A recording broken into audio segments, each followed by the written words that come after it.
Boa tarde, galera. Paz do Senhor. Então, meu nome é Alan, né? E eu gostaria de, mais uma vez, estar deixando um estudo bíblico com vocês, né? E eu chamei o título desse estudo de O Poder Evangelístico da Igreja. E antes de entrar propriamente, né, no tema do estudo, eu gostaria também de comentar um pouco a respeito sobre evangelismo, né? E para falar a respeito de evangelismo, eu achei muito interessante o que a minha Bíblia é bem simples, né? Tem um dicionário bíblico no final. E esse dicionário bíblico, ele deu a seguinte definição de evangelho, né? Porque realmente evangelismo é levar o evangelho, né? Aqui no dicionário bíblico tem a definição diz assim: boas novas, especificamente as boas novas da salvação mediante Jesus Cristo, que morreu por nossos pecados e depois ressuscitou. Evangelho designa a mensagem do cristianismo, bem como os 4 primeiros livros do Novo Testamento, Mateus, Marcos, Lucas e João, nos quais se acha o registro da vida e dos ensinos de Jesus. Então, de fato, no evangelismo, né, nós levamos a mensagem de Cristo, que é justamente a salvação, a sua ressurreição, né, a salvação dos mortos, como também os seus ensinos, e enfim, né, por isso que nos 4 primeiros livros do Novo Testamento, também chamado de evangelhos, justamente porque se acha registro da vida e dos ensinos de Jesus. Não por acaso achei muito legal como o Evangelho de Marcos começa com as seguintes palavras. Marcos 1, versículo 1. Princípio do Evangelho de Jesus Cristo, o Filho de Deus. Então, eu achei bem interessante o que esse dicionário bíblico, né, no finalzinho da Bíblia comenta sobre o evangelismo. E evangelismo, se eu não me engano, vem de uma palavra em evangelho, né? Se não me engano, vem de uma palavra em grego que se chama boas novas. Aí, ao falar sobre essas boas novas, né, ela está falando de uma boas novas específica, que é através da salvação que nós temos em Cristo Jesus. A ressurreição dos mortos, perdão dos pecados. E justamente essa é a mensagem central do cristianismo. Enfim, comentei de uma forma breve, né, sobre... Claro, realmente dá para falar muito a respeito sobre isso, né, mas para deixar de uma forma bem breve, eu também coloquei alguns versículos para falar sobre o Evangelho, né? Em 1 Coríntios 15, versículo 1, diz assim: Irmãos, quero lembrar-vos do Evangelho que preguei a vocês, o qual vocês receberam e no qual estão firmes. Então, aqui Paulo está dando uma resumida sobre o Evangelho, falando assim, eu gostaria de lembrar o Evangelho que eu preguei. Aí ele vai começar. Por meio deste Evangelho vocês são salvos, desde que se apeguem firmemente à palavra que preguei.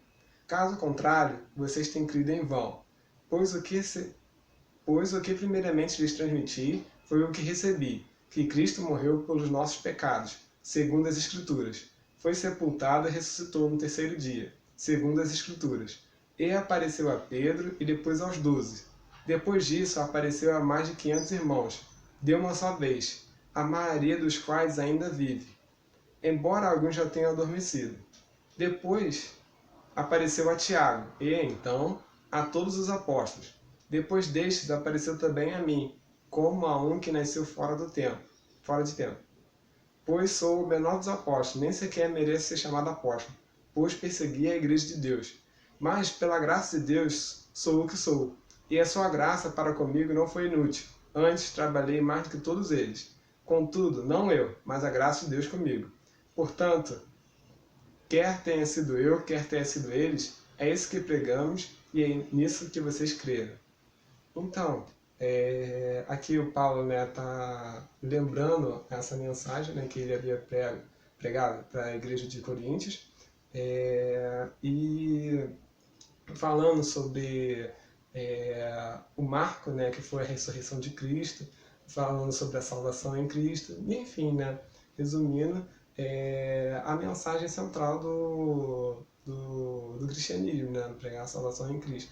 Então é isso que durante o evangelismo, voltando, né, o evangelho é a mensagem de Cristo, e evangelismo, né, levar essa mensagem de Cristo a outras pessoas. É claro, conforme até mesmo o próprio Jesus Cristo incumbiu, né, seus discípulos de continuarem levando seus ensinos, né? Registrado no versículo, em Marcos, né, 16, versículo 15 a 20, diz assim: E disse-lhes: Vão pelo mundo todo e preguem o evangelho a todas as pessoas. Quem crer e for batizado será salvo, mas quem não crer será condenado. Estes sinais acompanharão os que crerem. Em meu nome expulsarão demônios, falarão novas línguas, pegarão em serpentes, e se beberem algum veneno mortal, não lhes fará mal nenhum. Imporão as mãos sobre os doentes e estes ficarão curados.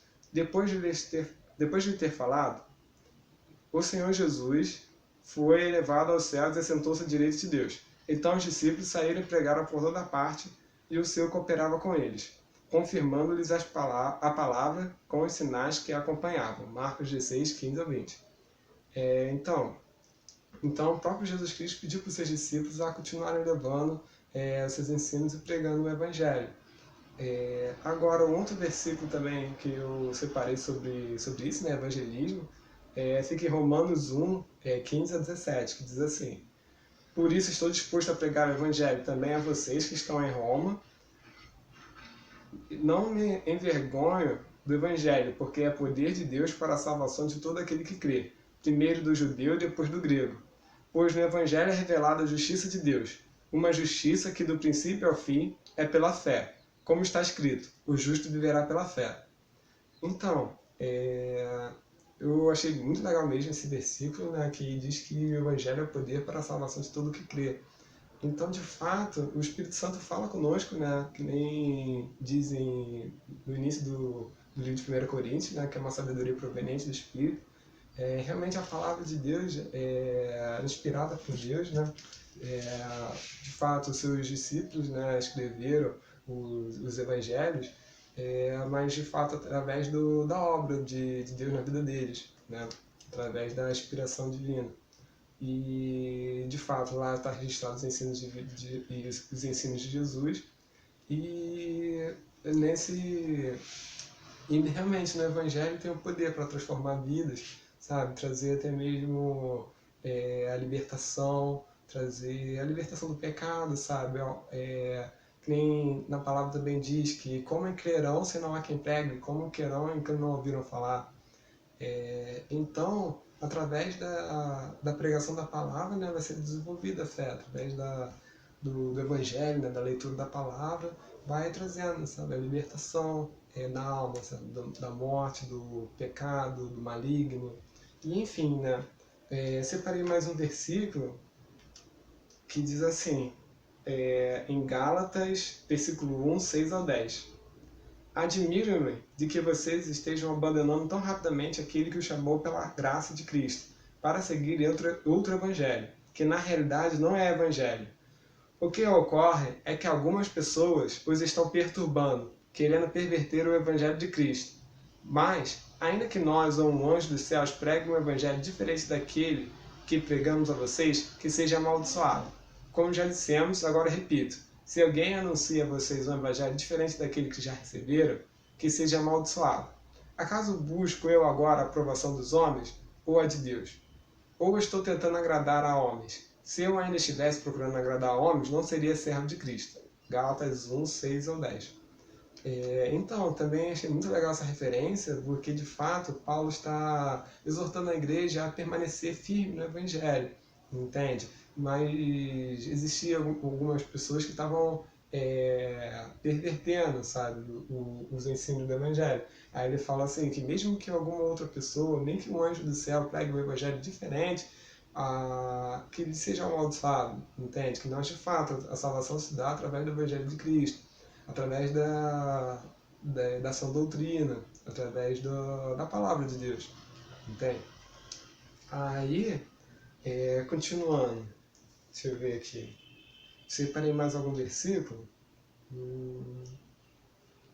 Sobre evangelho em si, tem vários outros versículos, né? Mas para também o vídeo não ficar maior ainda, tentar ser um pouco mais breve, agora eu vou entrar propriamente no tema da mensagem, né? Recapitulando, o título é O Poder Evangelístico da Igreja, né? O poder evangelístico da união da igreja. Então, na oração de Jesus, em João 17, versículo 20 e 21, quando Jesus ora pelos que viriam a crer, diz assim: minha oração não é apenas por eles, rogo também por aqueles que crerão em mim, por meio da mensagem deles.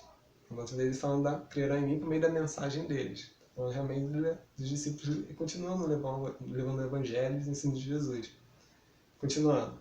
Para que todos sejam um, Pai, como tu estás em mim e eu em ti. Que eles também estejam em nós, para que o mundo creia que tu me enviaste. Então, Jesus comenta assim, que eles sejam um, né? Ou seja, houvesse assim, uma união, uma unidade, assim como o Pai e Jesus são um, estão em unidade. Esse é o exemplo, né, é o referencial para a igreja, né? Nós devemos amarmos uns aos outros, assim como e vivemos unidos uns com os outros, assim como o Pai vive com Cristo. E ele comenta assim no final, que eles também estejam em nós para que o mundo creia que tu me enviaste. Então, depois nesse capítulo, né, de João 17, Jesus continua a oração, né, fala sobre isso, sobre a unidade, sobre a união, e comenta, sabe, que essa união é muito importante, até mesmo para que o mundo creia que tu me enviaste, as palavras de Jesus, né? Creio que Jesus Cristo é o Filho de Deus, foi enviado por Deus. Essa união vai ser importante nessa obra, né? E, enfim, não só esse versículo, tem outros versículos que eu também separei, que eu achei bem legal. Diz assim, em João capítulo 13, versículo 34 e 35, diz assim: o novo mandamento eu lhes dou, amem-se uns aos outros como eu os amei. Vocês devem amar-se uns aos outros. Com isso, todos saberão que vocês são meus discípulos, se vocês se amarem uns aos outros. Então, indo nessa mesma linha, né, Jesus comenta isso, que através do amor entre os seus discípulos, o mundo crerão. É isso. Deixa eu ver se eu ia comentar outra coisa. Isso. Todos saberão que são meus discípulos e se amarem uns aos outros. Acho que era isso que eu ia comentar mesmo. Só isso. Então, outro versículo que eu achei bem legal, no início da igreja, né, no livro de Atos dos Apóstolos, comenta um pouco sobre a pregação de Pedro, e ao término da pregação de Pedro, comenta as características dessa igreja, né? E uma das características bem marcantes dessa igreja é a união. E ao final do capítulo 2, ele comenta assim: e tendo a simpatia de todo o povo. Entende? Que até mesmo através dos ensinos dos apóstolos, dos discípulos vivendo aquilo que eles estavam ensinando, e até a união deles, o louvor, a adoração a Deus, eles, através disso tudo que estava acontecendo, eles tinham a simpatia do povo, até mesmo das pessoas que habitavam naquele lugar. Agora eu vou ler o capítulo, né? Atos 2, versículo 42 ao 47, diz assim: eles se dedicavam ao ensino dos apóstolos e à comunhão, ao partir do pão e às orações. Todos estavam cheios de temor, e muitas maravilhas e sinais eram feitos pelos apóstolos. Todos os que criam mantinham-se unidos e tinham tudo em comum. Vendendo suas propriedades e bens, distribuíam a cada um conforme a sua necessidade. Todos os dias continuavam a reunir-se no pátio do templo, partiam o pão em suas casas, e juntos participavam das refeições, com alegria e sinceridade de coração, louvando a Deus e tendo a simpatia de todo o povo. E o Senhor lhes acrescentava todos os dias os que iam sendo salvos. Então, a cada dia o Senhor continuava operando através da obra do Espírito Santo no coração de cada um e trazendo pessoas a essa comunhão, a essa obra maravilhosa que estava acontecendo lá naquela igreja. Então é isso, galera. Espero que o estudo possa ter acrescentado, possa ter gostado. E desculpa um pouco a timidez, né? Então, de repente, se não foi claro. E, inclusive, se alguém lembrar de mais alguma boa referência bíblica e quiser deixar nos comentários do vídeo, podem ficar à vontade. Na descrição do vídeo eu vou colocar um link com um texto, né, com as referências dos versículos que foram lidos e também de mais algumas outras referências interessantes sobre esse tema.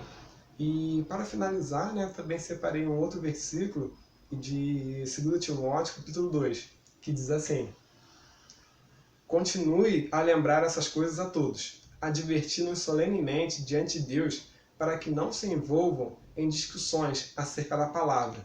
Isso não traz proveito e serve apenas para perverter os ouvintes. Procure apresentar-se a Deus aprovado, como um obreiro que não tem do que se envergonhar e que maneja corretamente a palavra da verdade. Evite as conversas inúteis e profanas, pois os que se dão a isso prosseguem cada vez mais para a impiedade. Estes se desviaram da verdade, dizendo-se que a ressurreição já aconteceu. E assim, alguns pervertem a fé. Entretanto, o firme fundamento de Deus permanece inabalável e selado com esta inscrição: abre aspas, o Senhor conhece quem lhe pertence, fecha aspas. E, abre aspas, afaste-se da iniquidade todo aquele que confessa o nome do Senhor, fecha aspas. Então, esse versículo fica em 2 Timóteo 2, eu li do 14 ao 16, depois eu li do 18 ao 19. Então, realmente, a união da igreja é realmente muito importante para até mesmo dar continuidade, né, a levar a mensagem de Jesus. Porque realmente, nem esse versículo comenta, sabe, que não se envolva em discussões acerca da palavra. Imagina só como diminui a credibilidade, sabe, como é triste ver, por exemplo, dois irmãos em Cristo discutindo, sabe, vídeo na internet, um comenta uma coisa, o outro comenta outra coisa, e um fala mal do outro, um critica o outro. Aí uma pessoa que ainda não tem um encontro verdadeiro assim, com Cristo, não tem tanto conhecimento sobre a palavra de Deus, ver essa discussão entre ambos, né, duas pessoas que professam a mesma fé, e fica assim, pô, não vou seguir esse caminho não, acho que isso eles estão brigando entre eles, pô, isso não deve ser nenhuma verdade, né? Pô, um diz uma coisa, outro diz uma coisa, acho que deve ser só opinião de cada um, a verdade é tudo relativo, entende? Então, essas discussões acerca da palavra, né, pode ser realmente bem triste, né, bem prejudicial à continuidade da obra de Cristo, né, continuidade do evangelismo. Aí é isso, galera. Espero que tenham gostado daí desse estudo bíblico. Espero que possa ter acrescentado. E Deus abençoe muito a vida de vocês. Valeu, fica com Deus.